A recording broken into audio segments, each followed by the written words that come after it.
चलिए निकालिए class 6 Hindi. Good morning. ठीक ठाक हैं आप लोग? चलिए आज हम लोग नया लेसन पढ़ते हैं, नया पाठ। और यह जो नया पाठ है यह सबके लिए इतना जरूरी है कि आप पढ़ेंगे तो पता चलेगा, या पढ़े होंगे तो पता चला होगा। सभी व्यक्ति लगभग सभी कहते हैं बहुत भला आदमी है वह, बहुत भला आदमी है, मैं भी बहुत भला आदमी हूं। कोई नहीं कहता अपने को बुरा। दुनिया में अगर पूछे, किसी से भी पूछो तो बोलेगा भला कौन, तो बोलेगा मैं। बुरा कौन, तो मुझे छोड़कर सारी दुनिया। इज इट पॉसिबल कि पूरी धरती पर, पूरे ब्रह्मांड में जो बोल रहा वही एक सही व्यक्ति है और उसको छोड़कर जितने भी हैं सब बुरे हैं? ऐसा नहीं होता है।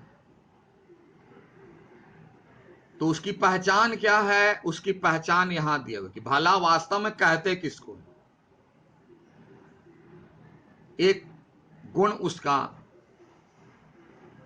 इसमें एक्सप्लेन किया, बहुत सुंदर। तो उसके बारे में ब्रीफ है कि सबसे पहले बात करें इसके शीर्षक पर, उसके बाद करेंगे पाठ की मूल भावना यानी केंद्रीय भाव पर, तीसरा पढ़ेंगे इसका मैसेज क्या है, और चौथा पढ़ेंगे इसकी प्रासंगिकता। प्रासंगिकता बार बार ध्यान से कहीं लिख लो, नहीं तो बुक में। इस पाठ से, इस मतलब किसी रचना से प्राप्त संदेश की आज जरूरत क्या है, इसको बोलते हैं प्रासंगिकता। देखो, संदेश अलग है। संदेश मतलब मैसेज क्या दिए, है ना। रिमोट है तो इसकी जरूरत को बताना प्रासंगिकता। फिर से सुन लो, लिखो। किसी रचना से प्राप्त संदेश की आज के जीवन में हमें जरूरत क्या है, इसी को बताना प्रासंगिकता है। हम कोई भी लेसन पढ़ते हैं उसमें एक न एक मैसेज तो होगा ही। तो मैसेज लेके हम क्या करेंगे? बहुत जानते हैं मैसेज लेके क्या करें। हमको मैसेज की जरूरत नहीं है, तो उसकी जरूरत को बताना है कि आज इसकी जरूरत है। जरूरत को बता दीजिए, यही प्रासंगिकता है। आगे क्लास में आपको काम आएगा, बहुत काम आएगा, समझ लिए। तो चलिए सबसे पहले विचार करेंगे एल्बम शीर्षक का अर्थ क्या है। इसका सामान्य अर्थ है एल्बम यानी पिक्चर में जो स्टिल फोटोग्राफी जिसमें लगाते हैं ना, ऐसे ऐसे करके देखते हैं। स्टिल फोटोग्राफी किसी ओकेजन का, बर्थडे का हो, मैरिज का हो, कोई फंक्शन का हो, एल्बम यानी स्टिल फोटोग्राफी का जो एल्बम बनाते हैं उसी को बोलते हैं एल्बम। तो यह शीर्षक का अर्थ है। अब यही शीर्षक क्यों दिया गया, दूसरा कोई शीर्षक देते रचनाकार।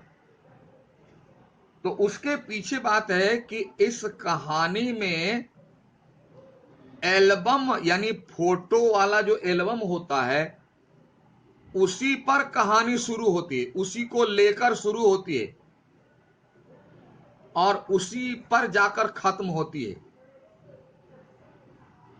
यानी पूरी कहानी जो है एल्बम पर ही डिपेंडेड है, निर्भर है। इसलिए इस कहानी का नाम एल्बम रख दिया। क्यों? कि जिस पॉइंट पर कोई भी कहानी डिपेंडेड रहती है उसी इशू को स्प्रेड किया जाता है, फैलाया जाता है, विस्तार से एक्सप्लेन किया जाता है, तो वह शीर्षक देना सही होता है। शीर्षक भी सार्थक है। अब इसकी छोटी सी कहानी है कि इसमें 2 कैरेक्टर हैं, मेनली मात्र 2 कैरेक्टर, लाला सदानंद और पंडित सादीराम। पंडित सादीराम जो है वह बेचारा गरीब ब्राह्मण है, लोगों के घर में पूजा पाठ करता है और जो मिलता है उससे अपनी जीविका चलाता है। लाला जो है इनके जजमान है, उनके यहां पूजा वगैरह कराने जाते हैं और जो मिल गया दक्षिणा में उसी से काम चलाते हैं। तो पंडित सादीराम को जीवन में बड़ी परेशानियां आया करती थी और बेचारे को कोई नौकरी तो थी नहीं या बहुत बड़ा बिजनेस तो था नहीं। पूजा पाठ कराते थे, जो दान दक्षिणा में मिल गया उसी से चलाते थे। एक बेटा था। तो जरूरत पड़ने पर वह लाला सदानंद जी के पास ही जाते थे और कुछ उधार मांग लाए थे, 500 रुपया। 500 रुपया उधार लाए थे और सोचे कुछ दिन में हम लौटा देंगे। लेकिन समय ऐसा खराब आया कि जब जब पंडित जी कुछ पैसा जमा करके रखते, कलेक्ट करके रखते, बचा कर रखते, बेचारे भूखे रह जाते थे, कम खाते थे, लेकिन पैसा बचा के रखते थे कि लाला जी को लौटाना है पैसा, लेकिन लौटा नहीं पाते थे। क्यों? कि पैसा जमा कर रखा, फिर कोई बीमार पड़ गया, कोई मुसीबत आ गई, पैसा खर्च हो गया। इसी चक्कर में वो लौटा नहीं पाए और बड़े दुखी रहा करते थे कि लाला जी का पैसा हम लौटा नहीं पा रहे हैं। लाला सदानंद जी को एहसास हो गया कि पंडित सादीराम उसका पैसा नहीं लौटा पा रहा है, इसलिए वह दुखी है। तो उसके दुख को दूर करने के लिए भी, देखिए, पैसा भी लाला सदानंद दिया, पैसा उसको लौटाया नहीं अभी तक, और नहीं लौटाने के कारण सादीराम के मन में जो दुख है, अब उसको दूर करने के लिए लाला सदानंद सोचने लगे। और उनके मन में एक प्लान आया। एक दिन गए तो पंडित सादीराम के घर में बहुत पुरानी मैगजीन थी पड़ी हुई। पुरानी मैगजीन में बहुत सारी भाषाओं की मैगजीन्स थी। तो एक दिन पूछते हैं कि ये क्या है? वो बताते पुरानी मैगजीन्स है, पढ़ा करते थे भैया वगैरह, अब तो रहे नहीं, तो ऐसे पड़ा हुआ दिमाग खा रहा है। बोला जरा निकालो। तो निकाला तो उसमें देखा बहुत सुंदर सुंदर फोटोग्राफ्स है। मैगजीन में रहता है ना, बहुत सुंदर सुंदर फोटोग्राफ्स। तो लाला सदानंद बोले कि पंडित जी, इस फोटो को निकाल लीजिए ना मैगजीन से कलेक्ट करके, तो कितना अच्छा रहे। बोला नहीं नहीं, बच्चे लोगों को दे देते हो, खेलते रहता है, फाड़ फूड़ के खेलता है, बड़ा खुश हो जाता है। बोला ठीक है लेकिन इसमें बहुत अच्छे चित्र हैं, थोड़ा निकाल लो और निकाल के एक एल्बम बना दो फोटोग्राफी वाला, और इसको बेच दो, ऐड दे दो टीवी पर, पेपर में। अगर किसी को पसंद आ गया तो बिक जाएगा, तो पैसा आ जाएगा ना। तो पंडित जी सोचे क्या पुराने मैगजीन से जो है पैसा आएगा, और उसको पैसा मिलने वाला रहता तो कोई लॉटरी लग जाती, कुछ होने वाला नहीं है। फिर भी सोचे कि जब लाला जी बोल रहे हैं तो किया जाए। काम शुरू हुआ तो खुद देखा तो एक बहुत खूबसूरत एल्बम बन गया। लाला जी ने कहा उसको बस पेपर में ऐड दे दो, जिसको पसंद आएगा लेगा। तो पंडित जी ऐड दे दिए, विज्ञापन दे दिए। संयोग से कलकत्ता का एक सेठ खरीद लिया 1000 में। पंडित जी बहुत खुश हो गए कि ऊपर वाले ने उनकी सुन ली, और बहुत खुश हो गए कि चलो अब जो है 1000 रुपया आ गया, अब 500 रुपया जो कर्ज है लाला जी का, अब हम उसे दे सकते हैं। उनको ज्यादा चिंता इसकी थी कर्ज कैसे लौटाए। गए दौड़े हुए लाला जी के पास, 500 रुपया वापस दिए, बोले ले लीजिए। बोला बिक गया? बोला हाँ बिक गया। तो बोला कि अरे रख लो, पैसा नहीं चाहिए। बोला नहीं नहीं नहीं, पैसा ले लीजिए, इसी के चलते हम कितने परेशान रहा करते थे। लाला जी सोचे कि अगर नहीं लेते हैं तो कहीं पकड़े गए तो। क्यों? ये वही लाला जी हैं जो कलकत्ता के सेठ के नाम पर एल्बम खरीदे थे। किसी को पता नहीं है, खरीद ले लिए 500 रुपए में, 500 रुपया दे दिया उनको। कुछ दिन के बाद लाला जी बीमार पड़ गए, और वो एल्बम कहाँ रखे थे, अगर पकड़े गए तो एल्बम को अपने तकिया है ना, पिलो के नीचे हाइड करके रखते थे, छिपा करके, कोई देखे नहीं, क्योंकि अगर देख लेगा तो भांडा फूट जाएगा, पोल खुल जाएगी। तो पंडित जी, लाला जी एक दिन बीमार पड़े, पंडित जी गए देखने के लिए, कुछ देर के लिए बेहोश हो गए। तो वो खटिया पर जाकर नजदीक जाकर बैठे, नजदीक जाके जैसे बैठे तो देखे अरे क्या है, कुछ चीजें ऊंची लगती है। सेठ जी तो बेहोश हो गए थे, उनकी पत्नी पानी लाने चली गई। तो बिछावन उलट कर देखते हैं तो वही एल्बम उनके तकिए के नीचे रखा हुआ। अब जो है पंडित जी समझ गए कि ये एल्बम कोई कलकत्ता का सेठ नहीं बल्कि लाला सदानंद ने ही खरीदी, नाम छिपाकर। तो अब पंडित जी को यह एहसास हुआ कि एक तो वही कर्ज दिए, लौटा नहीं सके, और ऊपर से फिर ये एहसान हो गया। और जब होश आया तो देखा कि पंडित जी एल्बम को लेकर उलट पलट रहे हैं। लाला सदानंद के होश उड़ गए कि पंडित जी तो समझ गए, अब तो हाथ से छीन लिया। अब बोले नहीं नहीं नहीं, ये मैंने नहीं खरीदा, वो कलकत्ता का सेठ जो है ना उससे मैं खरीदा। यानी तुम्हारा एल्बम कलकत्ता का सेठ ही खरीदा, और कलकत्ता का सेठ जी से मैंने खरीद लिया, हमको अच्छा लगा, बहाना बना दिए। लेकिन पंडित जी तो समझ गए कि दो लंबा चौड़ा बहाना बना रहे हैं।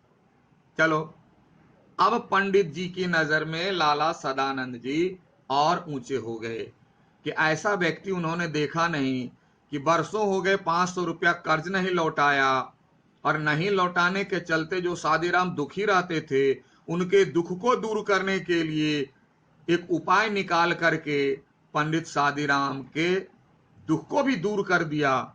ऐसा व्यक्ति कहां मिलता है? आज तो 100 रुपया नहीं दोगे तो रात चौराहे पर एकदम कॉलर पकड़ेगा, पैसा ला, इतना दिन हो गया। लेकिन पैसा भी दो, ना लौटा सके तो उसके लिए दुख हो तो उसको भी दूर करो। तो यहां एक छोटी सी इसकी कथा यही है, मैसेज साफ है, किसी की सहायता कीजिए तो आप उसे भूल जाइए कि कौन मुझे क्या दिया था, किसको मैंने क्या दिया है। उसको जब जरूरत होगी खुद देगा। अब बोलेगा ना दे तो छोड़िए ना, आपको दूसरे रास्ते से मिल जाएगा वह, क्योंकि ऊपर वाले के पासबुक में सब कुछ ठीक रहता है, बैलेंस रहता है। और यह तो मैसेज है। जरूरत क्या है कि आज का व्यक्ति ऐसा नहीं करता है। 10 रुपया अगर देगा ना तो याद रखेगा मैंने आपको यह दिया था, लेकिन उसको कौन दिया वह याद नहीं रखेगा। वह किसको दिया सब रखेगा, डायरी में लिख लिख के रखेगा। लेकिन दुनिया एक से नहीं चलती, ताली एक हाथ से नहीं बजती, दोनों हाथ से बजती है। और उसको कौन दिया, बोलेगा तुम क्या दिया, तुम तो कुछ नहीं दिया, दिया हूं तो सिर्फ मैं, यानी ऊपर वाला सब उसी को दिया देने के लिए, और दूसरे को ऐसे ही भेज दिया। ऐसा नहीं। तो आज इसकी प्रासंगिकता साफ है। हम अगर किसी की मदद करें तो यह सोचकर करें कि वह नहीं लौटाएगा। वह नहीं लौटाएगा और ना मैं मांगूंगा, यही सोचकर मदद करनी है। और सच्ची मदद यही होती है, सच्चा दान यही होता है। हम लोग तो 5 लड्डू भगवान को चढ़ाते हैं तो उसके पहले बोल देते हैं कि मेरा ये काम हो जाना चाहिए। ये तो एडवांस रहा 5 लड्डू, और अगर पूरा काम कर दीजिएगा तो 51 चढ़ावेंगे। पहले कंडीशन लगा देते हैं तब प्रसाद चढ़ाते हैं, और अगर काम नहीं हुआ तो मंदिर जाना छोड़ देते। सही नहीं है, सच्ची भक्ति नहीं है, सच्चा दान नहीं है। किसी को 2 रोटी खिला के समझ ले मैं बहुत बड़ा दाता कर्ण हूं, नहीं है। छोड़ दीजिए ना, इसे आप अपना कर्म मानकर करें। तो ऐसे लोग आज नहीं है जिसकी कमी है, इसीलिए यह कथा प्रासंगिक है। तो आज हम लोग इतना पढ़े। कथा का शीर्षक अर्थ, शीर्षक का अर्थ, शीर्षक की सार्थकता, मूल भावना दान देना है तो यह समझ के दीजिए कि हम वापस नहीं मांगेंगे। प्रासंगिकता, आज के लोग ऐसे नहीं, हमें ऐसा बनना है। ठीक है। और पूरे पाठ की संक्षिप्त कथा, तो अगली बार इसको पढ़िए, समझिए, फिर अगली बार हम लोग पाठ को लेकर चलेंगे। तब तक के लिए thank you, have a nice day.